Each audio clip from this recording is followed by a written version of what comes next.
this morning, a handful of schools in the southwest corner of the state are closed or delayed because of flooding from last night's storms. Boscobel and Wazeeka-Steuben schools won't have class because buses can't safely make their routes.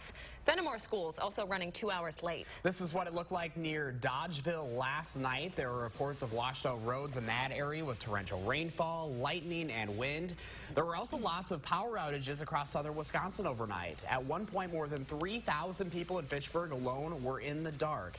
There are now only a handful of outages remaining. Lots of flash flooding in downtown Madison overnight as well. This is video from the area of Gorham and Bassett streets. You can see some UW students actually swimming in the water here. By the way, walking or swimming in floodwaters, a terrible idea. We are certainly not condoning this behavior, but it does give you an idea of how quickly water can build up in those flash flooding events, especially in downtown Madison. Now, our Chris Reese is live this morning from that area with more on what led to all this flash flooding we've seen in the last couple of days. Hi, Chris. Hello, guys. You know, these right here are some flood boots, and if I were here hours ago, I would have needed them to stand where I'm standing. I'm actually in the intersection right now of Bassett and Gorham, which is the video just showed, had water in it hours ago, along with students who were out kind of swimming and playing around in the floodwaters. Again, I'd advise you not to do that if at all possible. But one of the things that we've seen as we've gone through the past couple of days is just the heavy rain that's really fallen, and this is the last 48 hours of rainfall, and this doesn't include a lot of the rainfall that we saw Monday and Tuesday, but especially in the southern part of the state, especially in the western part of the state, you've seen anywhere from maybe 2 or 3 inches of rain upwards to 4 inches of rain. Then towards the southwest, you've seen 5, maybe 6 inches of the heavy rainfall, and I think this heavy rain is just an example of how much moisture we've had in the atmosphere. One of the things you look at are the dew points, and we have had very high dew points for really all week.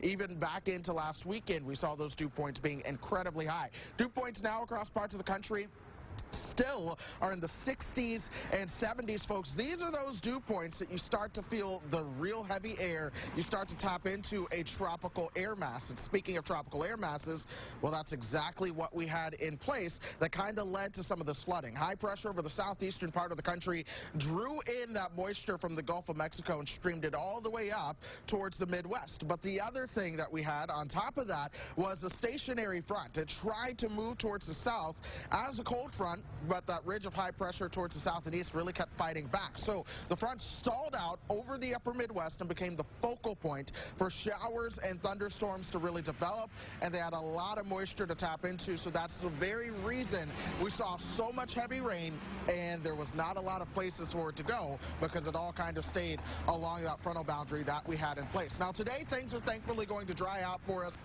but again, a lot of areas are still dealing with some of the high water this morning. That's why we still have some of those school closings and delays, especially out throughout southwestern Wisconsin. And I just want to reiterate, if you happen to run into an area of high water this morning, of course things are dark as well, always play it safe. Even if you think the water looks shallow, turn around, don't drown, just don't even risk it, folks.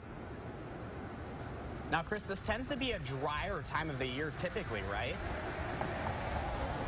Yeah, typically you get into this part of the year that things are drier. You start to get more and more of those air masses that come out of Canada, so things begin to dry out for us. But it's also a stormier part of the year. You have more cold fronts that come at times. It's just going to take a moment for us to transition into that. All right, well, good thing we got a couple days to dry out here anyways. Chris Reese live from downtown Madison this morning. Chris, thank you very much. More than 4